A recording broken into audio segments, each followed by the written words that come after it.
Good day. My name is Chuck Angier, and I live in Pittsylvania County, Virginia. Um, Many consider Pittsylvania County ground zero for utility scale solar projects. Allow me to give you a little background. Pittsylvania County is the largest county in the state, 630,000 acres, a population density of about one person per 11 acres. What's not shown on this map here is that starting just to the west of Pittsylvania County, there is a network of five hydroelectric projects stretching almost to the coast along the North Carolina border. From those five solar projects, there's thousands of miles of high voltage power lines emanating across millions of acres of gently rolling, cleared, and relatively inexpensive farmland. This offers an excellent opportunity for the development of solar projects because of those reasons. Pittsylvania County, as of January 30th, 2024, officially we had 20 projects permitted involving 200 parcels and 18,049 acres. Those that number has certainly grown since then, but I have not bothered to update it yet. But even more importantly, of the state's permitted capacity, 26.5% of it is permitted in these three counties: Pittsylvania, neighboring Halifax, and neighboring Charlotte County. 26.5% of the state's permitted solar capacity was in those three counties as of January 30th, 2024. And to be honest with you, we've grown weary of it. And one of the bothersome attributes of these projects is that they can't seem to get going. I believe there's about 15 projects in Pittsylvania County that haven't even broken ground yet. I could be wrong. That's just what I'm observing. So let's start this journey on January 7th of 2025. On that day, a company called Chaco Solar came before our planning commission on January 7th. Chaco Solar is a project that's 908 acres with a nameplate capacity of 60 megawatts. Chaco Solar is coming before the commission to amend conditions placed on their original special use permit that was issued on July 14th, 2020. Condition 14 of that special use permit stated that it would expire unless construction of the entire project is commenced within 3 years of the date of issuance. That would be July 14th, 2023. However, Virginia state law grants an automatic extension until July 1st of 2025. The applicants, Chaco Solar, come before the Planning Commission on this day because they are currently waiting on permitting through PJM for interconnection to the power grid. And this is a takeaway point you need to remember. Due to unforeseen delays in this process, the applicants are requesting to amend the special use permit conditions to grant additional time to begin construction. And this is not the first extension requested, and it's not going to be the last. So I want to find out what's going on there with PJM and the interconnection. Well, what is PJM? PJM is a regional transmission organization. It's the largest one in the country. It coordinates the movement of wholesale electricity in all or parts of 13 states and the District of Columbia. Its mission, primary task, is to ensure the safety, reliability, and security of the bulk electric power system. That's a pretty monumental task, especially for the largest organization in the country. Just to give you an idea, this is their service area. They've got a pocket out there as far west and north as Chicago and northeastern Illinois. Then it comes across the country there through Pennsylvania over to the coast, down to Virginia, over into Kentucky, and even down towards the Outer Banks of North Carolina. Again, the largest region in the country and one of the most densely populated. PJM oversees the interconnection to the grid of new and upgraded generation resources, performing planning, analyses, and coordinating with transmission owners to ensure system reliability and generation deliverability to all PJM customers. Here's a takeaway point. As renewable generation development has soared, the type of new projects has shifted from a limited number of large resources, such as a gas turbine here or hydroelectric dam there, to thousands of requests for smaller, dispersed, and I might add, fickle renewable energy projects. Remember, energy demand in the PJM region is skyrocketing for several reasons, not the least of which is the huge demand for technology. In other words, data centers, like particularly here in Virginia. Dominion Resources, I think, is the largest provider of electric power in Virginia. They've been around since I was a kid. They were called VEPCO at one time. But anyhow, in their 2023 annual report, they documented that 24% of their revenue came from data centers. That was 2023. Now, I'll venture to say that 5 years before that, it was minimal. And 10 years before that, data centers weren't even in the vocabulary. So last year, 2023, 24% of their revenue was from data centers. So what does this mean? What's happened here? Well, in 2 years, the average interconnection cost in the PJM have increased eightfold to $240 per kilowatt.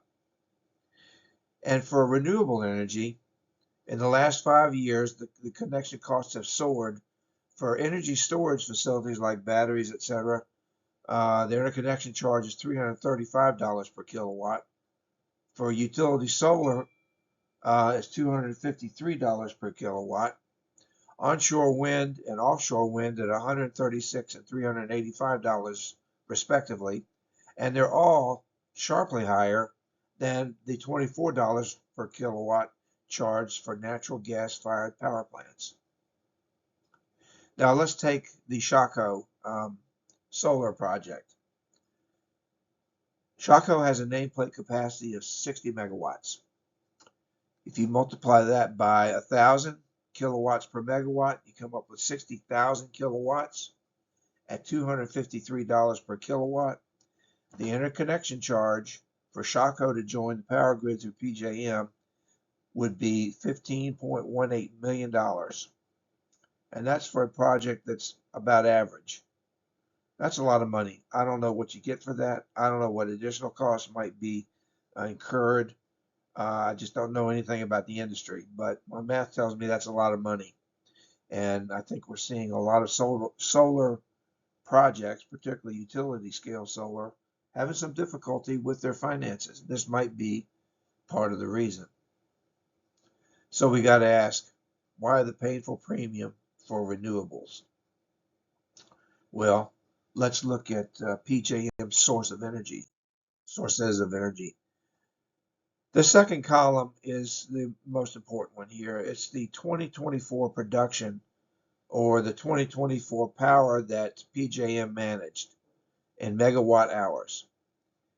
In 2024, they managed 842.5 million megawatt hours of power, an increase of 4.3% over 2020, 4 years earlier. Their number one provider was natural gas at 368 million megawatt hours, an increase of 15.9%. Next was nuclear with 272 million megawatt hours, a decrease of 1.4%. And third was coal at 122 million megawatt hours, a decrease of 21.6%.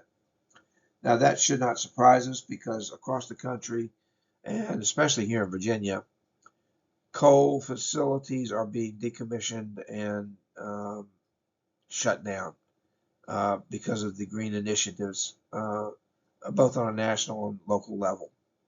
You've got wind at 31 million, and then finally you got solar at 16.16 million, or excuse me, 16.126 million megawatt hours, which is an increase of 369% over the 2020 production. That's pretty substantial. It's still minuscule because they're only generating 1.91% of PJM's power, but they've increased almost 400%. Now, what we have to remember is that the top three, gas, nuclear, and coal, account for 90.49% of PJM's energy. Wind at 3.68%, and solar at 1.91%, and hydro at 1.89%.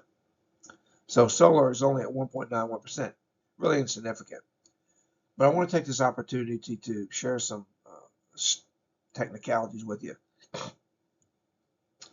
Two industry terms we need to be familiar with. One is nameplate capacity. Nameplate capacity is the amount of power that a facility will generate under optimal conditions. The second term is capacity factor. And what capacity factor is the actual production as a ratio of the nameplate capacity, expressed as a percentage. Now, nuclear is real easy. Nuclear takes a lot of time and effort to start up and shut down. So they pretty much run all the time. And from what I can tell, they run at about a 90 to 98% capacity factor. Again, because they're efficient, they're meant to run all the time, and it's very difficult and expensive to start them up and shut them down. Gas varies because there's two types of gas. I wish PJM would have broken them out, but one is the gas turbine, where the turbine is connected directly to a generator, and all that's involved in turning it on and off is flipping the switch, and maybe a few minutes to ramp up. However, nuclear-fired gas-fired boilers, of course, require heat. You got to build that heat up. You got to build the pressure before they can generate power. So they take a little bit longer. Therefore, they tend to stay online because it costs so much to shut them down and start them up again. Ditto with the coal. And what happens? You have that baseline of those three there, and then all the other stuff kind of fills in.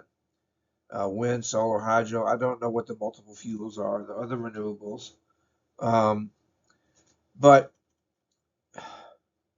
take for hydro, for instance. All that's involved in getting a hydro plant going is opening a valve and let the water in. And that will get the turbines turning so they can be turned on and off fairly quickly to balance the loads. Wind, not so much. I don't know about the others. But of all those there on that chart that you see in front of you, there's only one there that you have no control over, and that is solar. Solar may, and it can, produce electricity when the sun's shining. Otherwise, it's not producing electricity, and you have no way of turning it on or off when you need it or don't need it. So, anyhow, that's why the capacity factor for solar runs about 20 to 25% here in this part of Virginia. The further north the latitude, the lower it goes. I studied one system up in New York where it was averaging in the mid-teens and in the single digits during wintertime, at the dead of winter. Well, that's not being very efficient in my book. One other thing about PJM. PJM was the only, in 2022, PJM was the only regional transmission organization that connected more fossil generation than renewables. We got to wonder what's going on there because, at least in Virginia, we have a mandate requiring more renewables, but I'll get into that a little bit later. So let's look at some interesting charting I did here. I collected data from PJM for the month of January 2025, from January 2nd to January 30th. This is the megawatts produced by solar facilities in the PJM Mid-Atlantic area from January 2nd to January 30th. You can see those peaks and valleys. The blue line is the 10 a.m. output for each day. The orange line is the 2 p.m. output for each day. And you can see the variation there. And if my primary task was to maintain a stable, reliable, and efficient power supply, I don't think I would want to have to deal with that, especially on a region-wide basis, over possibly thousands of facilities. The green line down there at the bottom, that's the 4 p.m. reading for each day. So you've got all this variation during the day, and then as the day ends and it starts getting a little darker, they're not hardly putting out anything. And that kind of surprised me. I didn't realize how dark it still is at 4 o'clock in the afternoon in January. You can see that it's increasing a little bit, and that's because the days are getting longer. Well, but anyhow, that's what what PJM and any other regional trade organization, transmission organization, has to deal with. On the other side of the equation, here's nuclear for the same time period. Again, the blue line is 10 a.m. of each day, the orange line is 2 p.m. of each day, and the green line is 4 p.m. of each day. Well, they're pretty consistent straight through. I mean, at least compared to solar. Now that big dip there, like between the 14th and the 18th, I don't know what that is, but I'm going to guess, without doing any research, I'm going to guess that that's when that huge winter storm came through the Northeast, and so many were without power for several days. You know, they weren't consuming the power because the line was down, so they weren't generating the power either. But as you can see, nuclear is there when you need it. Now, let's look at another aspect of this. This is a portrayal from PJM. Everything I've shown you here is from PJM. This is the PJM interconnection queue as of February 2nd of this year. The yellow balls are solar applications. The purple balls are wind applications, and well, the rest don't really matter. But each of those balls represents a request to connect to the PJM grid. And I don't know, that just seems like an infeasible task. You've got thousands of those things wanting to connect, and you still got to maintain a reliable, stable power supply. Can't quite get my head around that one. As of January 26th, PJM had 2,264 active interconnection requests in their queue. 1,404 of them are solar requests. 254 of the solar requests were in Virginia. 15 of them in Pittsylvania County, 15 in Halifax, and 9 in Charlotte. So that 15 in Pennsylvania that aren't connected yet or haven't been granted a connection explains why they're not putting out. They're not connected because, well, for whatever reason, PJM has not let them connect.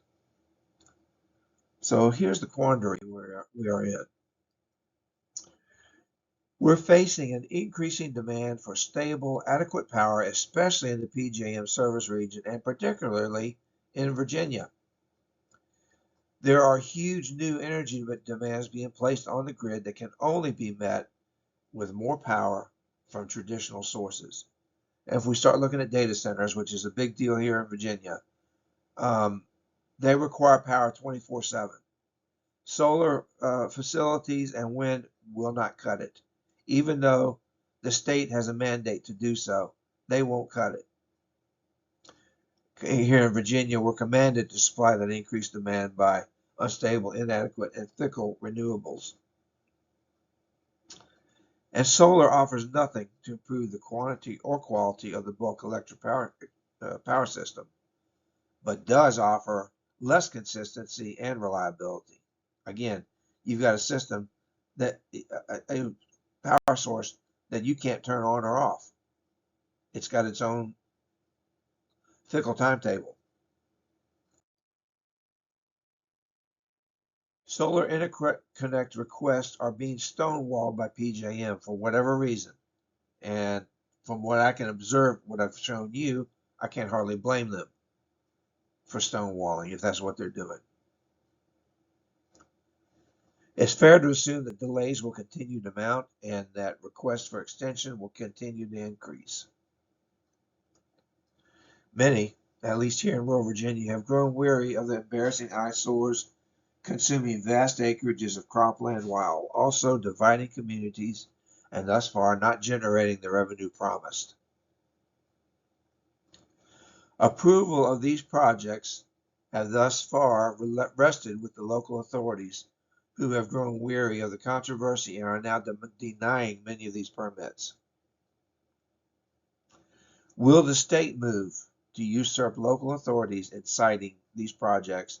And if so, what good is that if the interconnect is stonewalled? Well, let's go in a little different direction here. On January 6th, the Commission on Electric Utility Regulation was resurrected. It's been around for quite a while, but it was not active. And I don't know why, I don't know anything about that. But all of a sudden, it was resurrected on January 6th. And they compiled a piece of legislation. They called it the Summary of Draft Energy Facility Permitting Legislation. It was introduced to the General Assembly as HB 2126 and Senate Bill 1190. It went before the General Assembly. And among other insults, this legislation establishes a State Energy Facility Review Board to provide opinions to localities on critical interconnection projects, to guide and review regional energy plans, local comprehensive plans, and local solar energy and energy storage ordinances. It includes a comprehensive definition of what's considered an unreasonable restriction. The first one, any prohibition on solar energy or energy storage facilities. Second, any provisions or conditions that have the effect of limiting the amount of land available for solar energy and or energy storage facilities to less than 5% of any zoning district. Now, in Pittsylvania County, we, not too awful long ago, we adopted a new solar ordinance that restricts it to 2% of any zoning district. Unfortunately, when applications are made, they are made under the ordinances in effect at that time. So we had several projects grandfathered in at higher levels than the 2%. So right now, the last time I did the math on it, our permitted solar projects were right at 4% of the agricultural districts, 4%. But now, here the states want to come in and tell us that we can't restrict growth in solar energy until it reaches 5% or more of our zoning district. Number 3, any provisions or conditions that are more stringent than those listed in the model ordinance adopted by the review board. And by the way, the review board will be heavily leaning towards solar from what I can tell of the makeup of the board. I don't think it's been created yet, but the guidelines in the legislation tell what kind of people is going to go on it. And number 4, any provisions or conditions on solar energy and or energy storage facilities that limit the amount, density, or size of such facilities in a manner that would prevent the county from achieving, get this, from achieving its meaningful contribution to clean energy generation as identified by the Review Board's Regional Energy Report. Again, the Review Board is going to be, well, from what I can tell, not too friendly to rural Virginia. You kind of want to ask them, what is your meaningful contribution to the food supply? So what this is, it's a move to, and there's more details, more information buried in the details. It's a move to shift the regulation and the siting and the permitting of these facilities to the state, as opposed to the local jurisdictions where it should rest. Now, let me say right now, literally, as I was composing this slide on Thursday the 30th, I was notified that both the House bill and the Senate bill are dead for this session. They are dead for this session because we have a Democrat-controlled House and Senate, but we have a Republican governor that would never sign it. And they do not have enough votes to override his veto. We also got to wonder what President Trump's actions regarding green energy have on all this. We don't know yet, or at least I don't know yet. But if we get a Democratic governor and the House and the Senate stay in Democrat hands, this legislation will be passed first thing in the next session. We can't allow this to happen. Here's another show of hands. Delegate Tom Garrett introduced a bill that was killed. A House subcommittee on Friday tabled a bill that said land use decisions around solar, wind, energy storage, and data center projects should belong solely to the locality and shall not be ceded to any state agency or state-sanctioned body. That was killed in subcommittee. So there's a good idea of where they stand on this. I want to shift gears a little bit. On January 16th, a company in Richmond, Virginia, made the news saying that they plan to be the first in the world to provide commercial nuclear fusion energy by the 2030s, and planning to do so in a county just to the west of Richmond. Now, this might be a bit of a leap, but the reason I brought this up is we cannot ignore the fact there have been tremendous strides in these alternative energies, such as nuclear fusion and nuclear energy in general, with small nuclear reactors. In fact, Appalachian Power plans to put a small modular reactor in Lynchburg, about an hour north of here. And, well, that's the only one they've got planned. But then Amazon is looking at 3 nuclear power plants. One of them will be at Virginia's North Anna Nuclear Power Station, our biggest one. So there is some big money from big companies really taking a hard look at nuclear, and that technology is improving to the fact that it will certainly be available at some point in time. Of course, it is not under the Virginia Clean Economy Act. Nuclear is not considered a clean energy. Another one that's gaining a lot of ground is hydrogen and fuel cells. Here we've got a new reactor that can create carbon-free hydrogen by splitting water using sunlight. A hydrogen-powered rescue truck just traveled 1,806 miles on a single tank of hydrogen with 0 emissions. Bosch is heavily involved in hydrogen as trucking's future fuel. And BMW is joining many other car manufacturers, and they're offering their electric cars and putting that funding into other fuel sources, mostly hydrogen and fuel cells. So there's huge leaps being made in these technologies, and this is particularly good for transportation, because electric power might have some use in some places, but it certainly is not working out very well on the road. Now, going back to the legislation I covered a little earlier, I need to introduce you to Senator Dave Marsden, a Democrat from Fairfax, Virginia. He is chair of the Agriculture, Conservation, and Natural Resources Committee, which includes natural resources, includes energy. He may be chairman of the, I don't want to get into that. I haven't looked it up yet, but he is probably one of the most staunch proponents of the Virginia Clean Economy Act. I bring him up because he carries a lot of weight in that realm.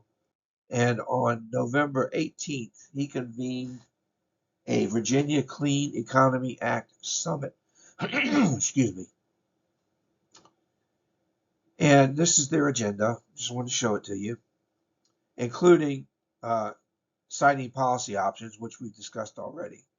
And I find this interesting. They had public comments and questions. Kind of interesting because the public was not invited, and it was only 15 minutes. So really, give me a break.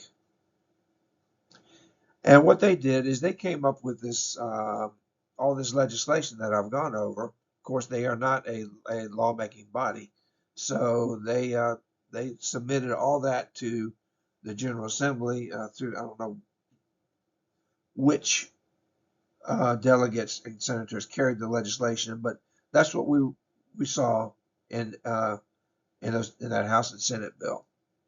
Anyhow, I was aware of all this, and I was so offended by it that I took the time to write a personalized email to every Virginia state delegate and senator urging them to kill this legislation because it usurps local authority for an unproven technology of questionable longevity. Let's face it, solar is unproven. I mean, we're looking at tying up our land for 20, 30, 40 years, and there's not been any facilities in that long. We have no idea. I mean, it's just ridiculous.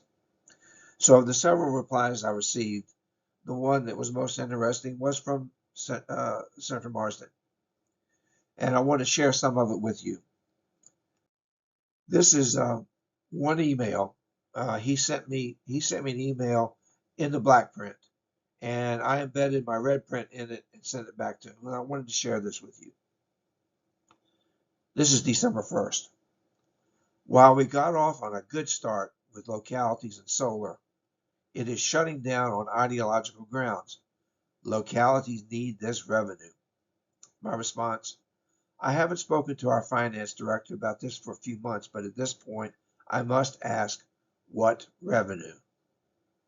What revenue? We're not seeing any of it. He went on, but let's share in the burden, not overburden any locality. Well, it's a little late for that.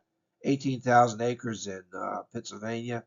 I don't know how many in Halifax, and way more than 18,000, probably closer to 30,000 in Charlotte County. This is a reason why so many have become opposed to PV, photovoltaics. And it's just going to get worse. Only nuclear can get us where we need to go. I agreed, but huge advances have transpired in other options, particularly hydrogen, especially for vehicles. He says, we are in an AI war with China. I do not want to lose that fight. I can't quite get my head around this and don't know the implications. AI is like Bitcoin. I don't understand it either. It has become an energy war. We argue over 5 megawatts in, say, Pittsylvania County, while they're building 2 gig solar facilities in the Gobi Desert. Senator Marsden, 2 gig in the Gobi Desert is a lot different than 2 gig in Southside Virginia. That's a desert, for crying out loud. We are pasture land and cropland and communities. People live here. And the Chinese have 23 nuclear power plants on the drawing board and coal plants being built as well. Well, isn't that interesting? They're building nuclear and coal while we're shutting coal down and biding our time with nuclear. He goes on to say gas is okay for a time, but fusion is on the horizon. Stay tuned. We need to get to a world where we do not need fuel to make electricity. And then he went on to say, and this is what This is the one sentence I want to get out to you all. We can remove solar as nuclear and fusion take hold, but for now, we need all the solar we can get.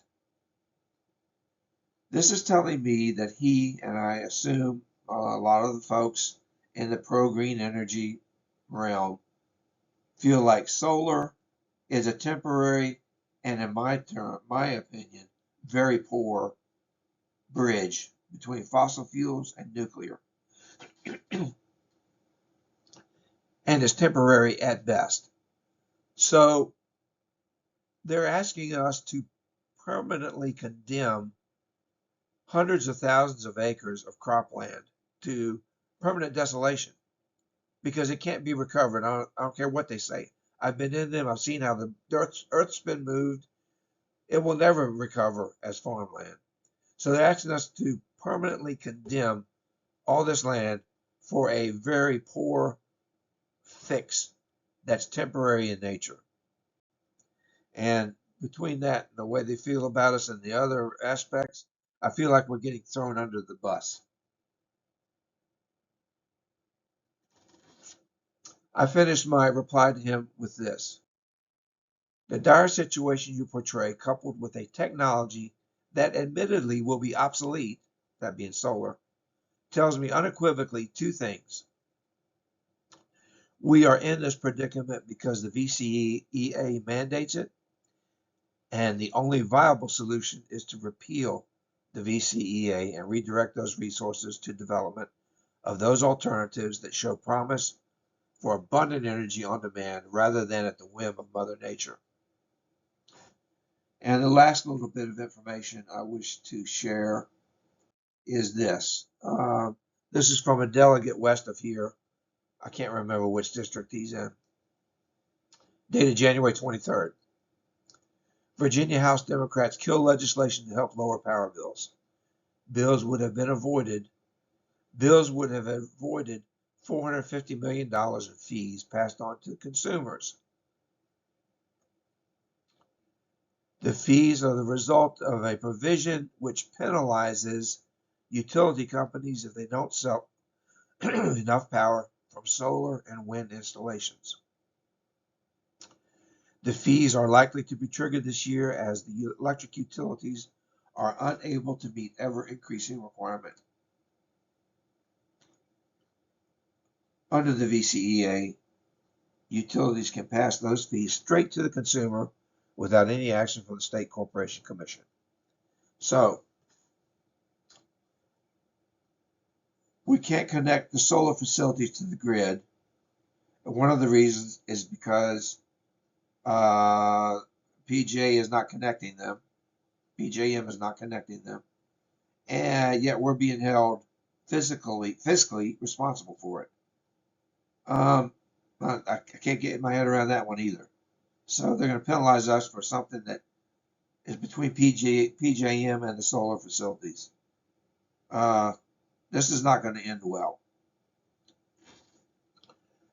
One other thing I want to mention that's not part of the solar, here in Pittsylvania County, you Pennsylvania County people know this, we're dealing with an incursion of a Middle Eastern man from, I think, Herndon, Virginia, that wants to come down here and build a 3.5 gigawatt gas turbine power plant to power eventually what would be the world's largest data center, or centers, because there's several dozens, I think, of data centers. It's kind of interesting because of the amount of data centers that he's proposing is more than in all of Loudoun County, Virginia, put together. And Loudoun County is considered the capital of the world capital of data centers. Anyhow, I spoke with Senator Marston about that. You know, the Virginia Clean Economy Act does not allow gas turbines. And I explained to him what was going on with this project. It's called the Balico Project. Mr. Marsden replied to me, I didn't document it. It's not written down. It was a phone conversation. He said that, well, without putting words in, he said it would be very unlikely that the General Assembly would let that project proceed, unless it was probably nuclear or something like that, because gas turbine just isn't going to cut it. But anyhow, that's another battle we're fighting here in Pittsylvania County. Another video for another time. So thank you for bearing with me, and keep up the good fight. We have to reclaim and keep our farmland. Yes, food security is a very real thing. And if you look at this last picture here, you can't see all of it, but if you look, I'm on this place regularly because right behind me is a cattle feedlot. That land will never be recovered for crop purposes. There's been too many catch basins and infrastructure put in there to meet DEQ regulations, and this facility is not doing so well. In fact, you notice the panels are pointed helter-skelter, and there's another facility where they're all pointed in the same direction during the day. So this one is not doing so hot. Anyhow, good luck in your fight in your area. Thanks for listening.